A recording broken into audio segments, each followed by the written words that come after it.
ইন্ডিয়ার এই জায়গাটিকে অ্যাবান্ডেন্ড প্লেস কেন করে দেওয়া হলো? হঠাৎ করে এত সুন্দর জায়গাকে গভর্নমেন্ট অ্যাবান্ডন কেন করে দিল? এই জায়গাটিকে ঘোস্ট টাউন কেন বলা হয়? এখন যে পর্যটকেরা সেই জায়গায় ঘুরতে যায় তারা ঠিক কী কী ভৌতিক ঘটনার মুখোমুখি হয়, বা এই জায়গাটির সাথে আমাদের রামায়ণের কি সম্পর্ক আছে, শ্রীরামচন্দ্র সেই জায়গাটিতে কি করেছিলেন, সবটা জানতে হলে এই ভিডিওটা পুরোটা শুনবেন। Welcome to the dark place.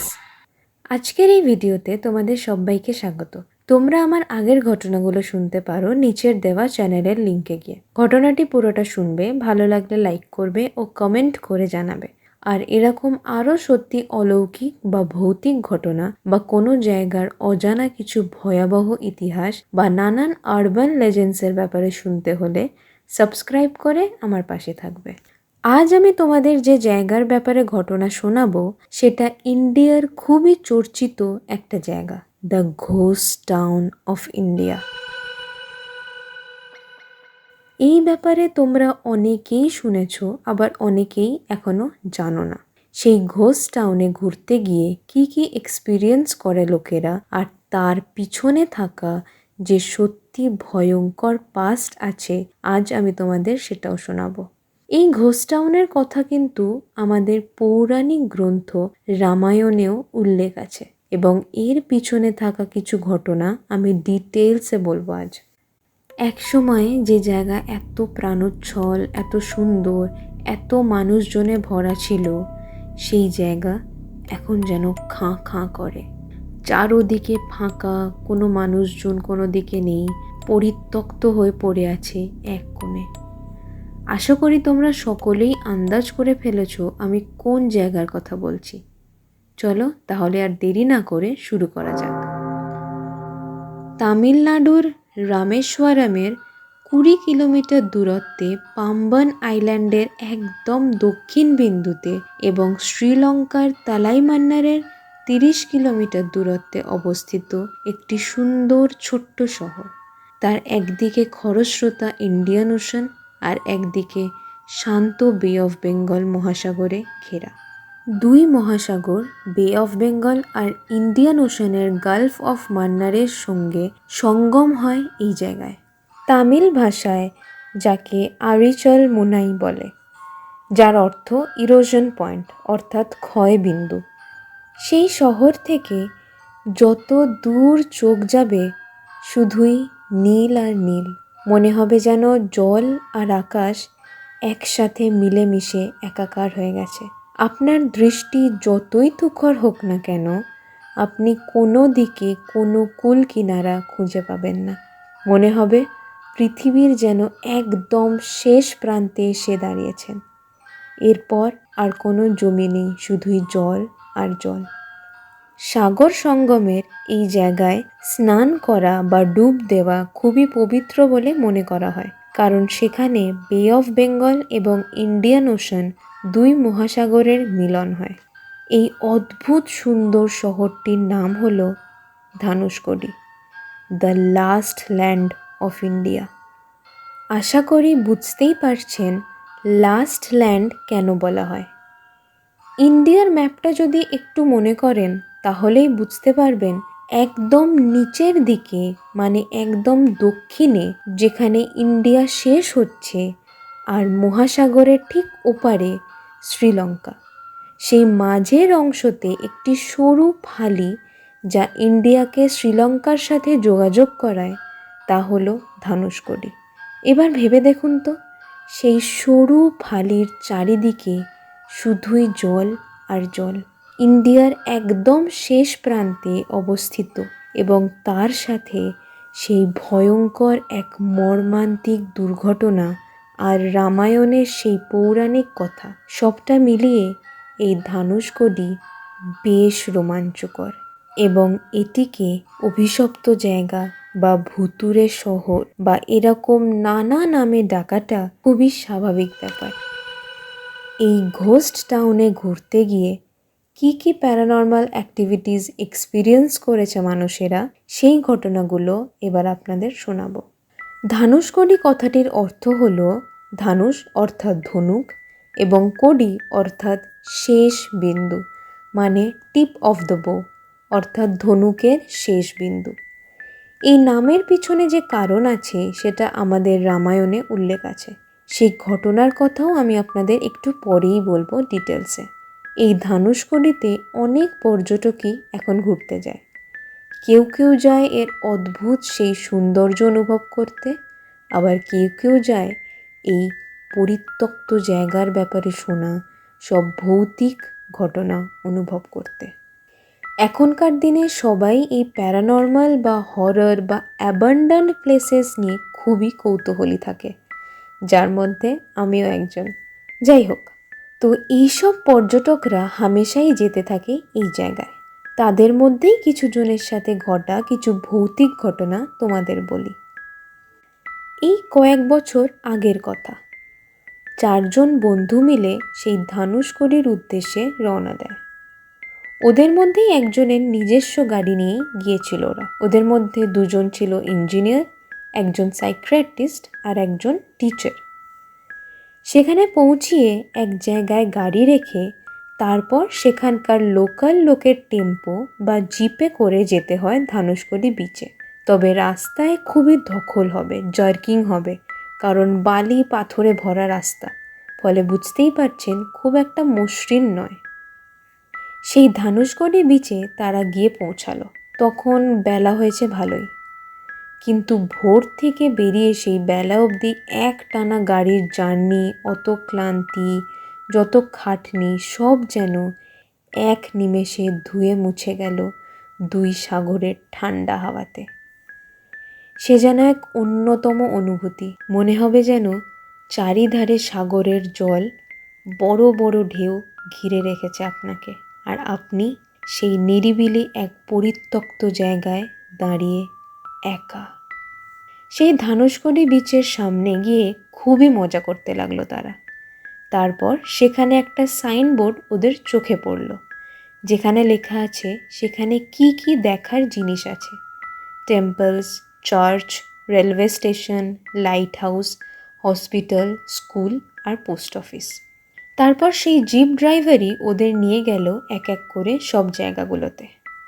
প্রথমেই নিয়ে গেল সেই সেন্ট অ্যান্টনিজ চার্চে, যার বেশিরভাগ অংশই ধ্বংস হয়ে গেছে। এখন শুধু বহু স্মৃতি, বহু দুর্যোগ, বহু মৃত্যুর সাক্ষী হয়ে দাঁড়িয়ে আছে কিছুটা অংশ। সেখানে গিয়েই ওদের কেমন যেন একটু গা ছমছম করে উঠল। ড্রাইভার ওদের অনেক গল্প করছিল ওই চার্চের ব্যাপারে, যে সেই চার্চে মাঝে মাঝেই অনেক অস্বাভাবিক ঘটনা ঘটে থাকে। বহু পর্যটকরাই নাকি বলে যে সেখানে কিছু অশরীরী ছায়া দেখতে পায়, বা হঠাৎ চার্চের সেই বেল বাজলে যেমন আওয়াজ হয় সেরকম ঘন্টার আওয়াজ শোনা যায়। কিন্তু অদ্ভুতভাবে এখন এই অবস্থায় সেখানে কোনো বেলই নেই। ওরা তো খুব মন দিয়ে সব ঘটনাগুলো শুনছিল, আর যেন সত্যি মনে হচ্ছিল যে সেই জায়গায় এই সব ঘটনাগুলো ঘটা খুব একটা অস্বাভাবিক নয়। তারপর ওরা চারিদিকটা ঘুরে দেখলো ভালো করে, অনেক ছবিও তুলল। তারপর বেরোনোর সময় ওদের মনে হলো যেন সেই জায়গার তুলনায় বাইরেটা একটু বেশি গরম, কিন্তু এইটুকু পার্থক্যে এতটা টেম্পারেচারের ফ্লাকচুয়েশন খুব একটা স্বাভাবিক ব্যাপার নয়। তারা ড্রাইভারকে এই কথাটা বলতে সে জানালো যে এটা তো হয়েই থাকে, এইসব জায়গাগুলোতে নাকি মাঝে মাঝেই এরকম একটু স্যাঁতস্যাঁতে ঠান্ডা লাগে নর্মাল টেম্পারেচারের তুলনায়। ড্রাইভার আরও বলল অনেক প্যারানর্মাল ইনভেস্টিগেটরসরা মাঝে মাঝেই এসে তাদের নানা ইনস্ট্রুমেন্টস নিয়ে টেম্পারেচার মাপার চেষ্টা করে এই চার্চে, কারণ বলা হয় যদি কোথাও খুব বেশি নেগেটিভ এনার্জি বা স্পিরিচুয়াল এনার্জি থাকে তাহলে সেখানে টেম্পারেচার বাকি জায়গার টেম্পারেচারের থেকে অনেকটা ফ্লাকচুয়েট করে, এবং প্রায় সময়ই সেই প্যারানর্মাল ইনভেস্টিগেটরসদের ইনস্ট্রুমেন্টে টেম্পারেচার খুবই কম দেখায় এই জায়গাগুলোতে। আর এই কথাটা ওরা আগে থাকতেই জানতো, তাই তখন ওদের বেশ একটু গা ছমছমে লাগছিল। তারপর সেখান থেকে বেরিয়ে ওদেরকে নিয়ে গেল ধানুষকোডির সব থেকে ভয়ানক ক্ষতিগ্রস্ত হয়েছিল যে জায়গাটি, the ghost station of India. আশা করি নামটা শুনে বুঝতেই পারছেন সেখানে অনেক বেশি প্যারানর্মাল অ্যাক্টিভিটিস হয়ে থাকে। ওরা যখন সেই রেলওয়ে স্টেশনে গিয়ে পৌঁছালো, সেই জায়গার অবস্থা দেখেই ওদের যেন কেমন একটু অস্বস্তি হলো। ড্রাইভারটা ওদের গল্প করছিল এখানে আগে কেমন ছিল, কি ঘটেছিল, এবং সেইগুলো শুনে ওদের চোখের সামনে যেন ভাসছিল সেই অপয়া রাতে ঘটা দুর্ঘটনাটা, যেটা সেই ট্রেনে থাকা অত জনের প্রাণ কেড়ে নিয়েছিল আর এই স্টেশনকে শ্মশান বানিয়ে দিয়েছিল। এক সময় যেখানে এত লোক, এত ফেরিওয়ালা, এত দোকানপাট, সেটা এখন খাঁ খাঁ করছে। সবাই যখন হাঁ করে শুনছে এইসব কথা আর কল্পনা করছে, তখনই হঠাৎ যেন একটা চিৎকার শুনতে পেল, উধার মাত যাইয়ে, গির যাएंगे আপ। ওদের বুঝতে বেশি দেরি হলো না যে সেটা ওদের মধ্যেই একজন বন্ধুর গলার আওয়াজ। ওরা তাড়াতাড়ি করে সেই দিকে ছুটতে গিয়ে দেখলো যে সেই বন্ধুটি পিছন দিকে ঘুরে কাউকে যেন দেখার চেষ্টা করছে ঝুঁকে। সেই ড্রাইভার তাড়াতাড়ি করে ওর কাছে গিয়ে বলল, এদিকে চলে আসতে, ওইসব কিছু না, কেউ নেই ওখানে। কিন্তু ওই ছেলেটি বারবার বলতে লাগলো যে পরিষ্কার সে দেখেছে ওই দিকে কেউ দৌড়ে যাচ্ছে, কিন্তু তারপর আর কোথায় চলে গেল কিছুতেই বুঝতে পারছে না। এত জোরে, এত তাড়াতাড়ি দৌড়ে গেছে যে সেটা মেয়ে না ছেলে ঠিকভাবে খেয়ালই করতে পারেনি সে। তবে যত সম্ভব সেটা কোনো ছেলেরই ছায়ামূর্তি হবে। খুব চিন্তিত হয়ে হাঁফাতে হাঁফাতে এইসব বলছিল আর বারবার ওই দিকেই দেখছিল। বাকি বন্ধুরা ওকে একটু শান্ত হতে বলল। তারপর ড্রাইভারকে জিজ্ঞেস করলো যে কি হলো, কিছুই তো বুঝতে পারছিল না তারা। তখন ড্রাইভার বলল, এরকম নাকি ওখানে মাঝে মাঝেই হয়ে থাকে, বহু পর্যটকই এরকম দেখে থাকে এই ভুতুরে স্টেশনে। কারুর ছায়া দেখতে পায়, আবার কখনো ট্রেনের হুইসেল যেমন আওয়াজ হয় সেরকম হালকা একটা আওয়াজ শুনতে পায়। আবার মাঝে মাঝে ফিস ফিস করে কথা বললে যেমন আওয়াজ হয় সেই সবও নাকি শোনা যায়। আর শুধু পর্যটক কেন, সেখানকার জেলে বা লোকাল লোকেদেরও নাকি এইসবের অভিজ্ঞতা ভালোই আছে। এইসব শুনে ওরা ভয়তে একে অপরের দিকে দেখতে লাগলো।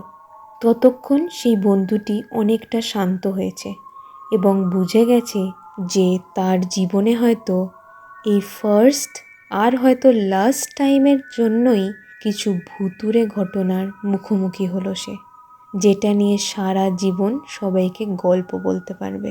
যে অনুভূতি পাওয়ার জন্য সেখানে তারা গেছিল সেটা হয়তো সার্থক হলো, কিন্তু এইভাবে যে হবে সেটা ওদের ধারণা ছিল না। তা যাই হোক, তারপর ড্রাইভারটা বলল এবার যে জায়গায় নিয়ে যাবে সেটাও নাকি ওখানকার অন্যতম ভুতুরে জায়গা। সেখানেও নাকি বহু এরকম অদ্ভুত ঘটনার মুখোমুখি হয় পর্যটকেরা। তারপর হাঁটতে হাঁটতে তারা গিয়ে পৌঁছালো এক পুরো ভাঙাচোরা মন্দিরের সামনে।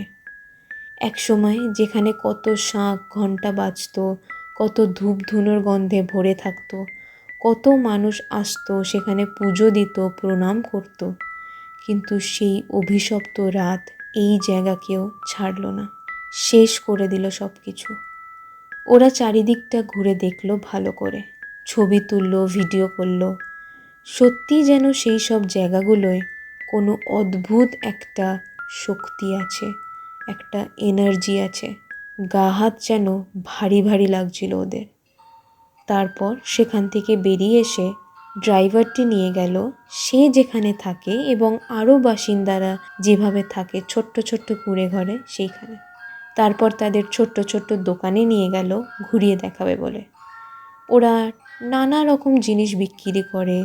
সমুদ্র থেকে ধরে আনা টাটকা মাছের অনেক রকম পদও রান্না করে বিক্রি করে। ওরা সেই মাছের সুস্বাদু পদগুলো দেখে লোভ সামলাতে না পেরে 4 পিস মাছ কিনলো 400 টাকা দিয়ে। তারপর এক জায়গায় বসে সেই সুস্বাদু খাবার খেতে খেতে এতক্ষণ ধরে যা যা হলো, যা দেখলো, সব নিয়েই আলোচনা করতে লাগলো। এখনও যেন সেই বন্ধুটির বিশ্বাসই হচ্ছিল না যে সে সত্যি কাউকে দেখেছিল নাকি শুধুমাত্র চোখের ভুল। সত্যি কি তাহলে আত্মা বা কোনো অশরীরী শক্তি তাকে দেখা দিল? অনেক প্রশ্ন তার মাথায় ঘুরপাক খাচ্ছিল। তখন কিছু জেলে এসে সেই ড্রাইভারের সাথে কথা বলছিল, আর তাদের সাথে হওয়া সেই ঘটনা শুনে বলল, এ তো হতেই থাকে সেখানে, তারা শুনতে চাইলে আরও অনেক ঘটনার কথা বলবে। ব্যাস, আর পায়কে, তারা তো সেই জন্যই গেছিল সেখানে, আর ওখানকার বাসিন্দারা যদি বলে তার থেকে ভালো আর কি হতে পারে। তারা বলতে লাগলো যে ধানুষকোডিতে অন্যতম ভুতুড়ে জায়গা হলো কোদণ্ডরামাস্বামী টেম্পল, যেখানে লঙ্কাতে রাবণের বিরুদ্ধে যুদ্ধ জেতার পর অযোধ্যা ফেরার আগে শ্রীরামচন্দ্র তার মৃত সহযোগীদের উদ্দেশ্যে কিছু শেষ নিয়মাচার করেছিলেন। এই মন্দির আজ ধ্বংসপ্রায় অবস্থাতে সেই পৌরাণিক কথার সাক্ষী হয়ে রয়ে গেছে, এবং বলা হয় এই মন্দিরে নাকি আজও পর্যটকরা শুনতে পায় খুব কষ্ট পেয়ে গোঙানির শব্দ বা কান্নার শব্দ ইত্যাদি। আবার অনেকেই দেখে হঠাৎই কোনো কারণ ছাড়াই সেখানে পড়ে থাকা জিনিসপত্র সরে যাচ্ছে বা নড়ে উঠছে।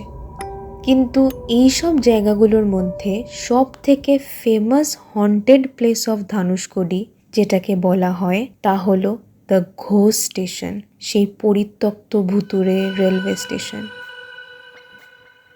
যা এতগুলো বছর ধরে ওরম পোড়ো অবস্থাতে পড়ে আছে।